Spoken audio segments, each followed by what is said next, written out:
Hey guys, Obsessed with Keys here for Punk in the Prep Part 4. And I'm still in the same recording session. It's little moments like this that make you wonder, what do my parents think I'm doing in here? You might notice that shirt over there over the light. It's because it was too dark without the light, and it was too bright with the light.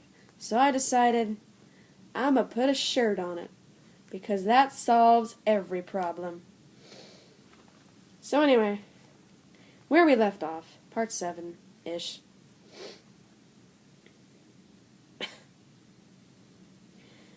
The rest of that period passed without event, as did 4th and 5th periods. 6th was math. I sat in the very back, right behind Ian the prick. His eyes followed me as I entered, 2 minutes late.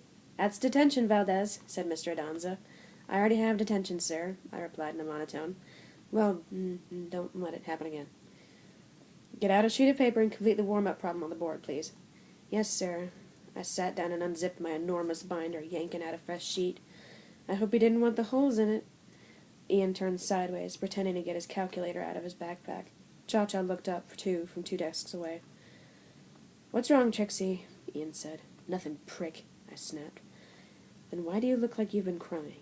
"Face front, Mr. Matthews," Mr. Adonza said, standing from his desk. "Yes, sir." Ian turned back to his work, and I rolled my eyes at Cha-Cha. "The rest of math was mostly..." That was a mixture of completely and mostly. I'm a write to Webster's and tell them to add that. That's a new word. You guys remind me. I'm writing to Webster's. I'll get that and put that in. Just read.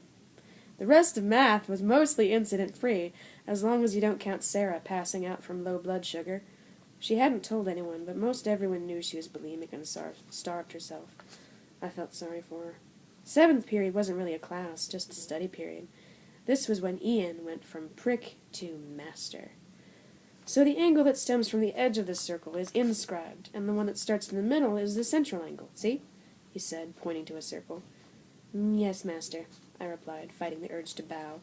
"Why do you call me a master? Because math is your dojo? If we were in an alley or at the strip mall, then I would expect you to respect me. It's a matter of territory," I said, matter-of-factly. He looked thoughtful at me for a long minute. "What?" I asked, worried I had something wrong with my face or something. "Territory. We're not wolves, Trixie." He laughed a little. "We're still social animals. There's hierarchy to every society." "I see." He smiled at me for another few minutes, and the bell rang. Yeah. Detention was slow and boring like always. This is part 8, by the way. Detention was born slowing. Slow and boring, like always. I sat in the back shooting paper hornets at some nerd in the front. When the detention bell rang, I raced to the chorus room, stopping in a bathroom to change into "Page turn!" the uniform, a silky silver dress that covered my feet, it was so long. I put a silver headband on in my hair.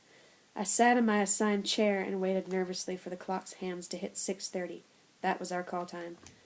Finally the time came, and people started to filter by the door. I stood and headed to the gym. We waited in the gymnasium anteroom for Mr. Pelezi. Guests were funneled in through the main doors. Mr. Pelezi arrived in his tux, which matched our entire silver and gray theme. The MC announced us, and we filed onto the risers. Silence fell upon the audience, and we sang. "I'm recording, Mother. Shut the door." Put a sign out. Okay. Well, that was awkward as hell. I'm gonna end the part now. Okay, bye.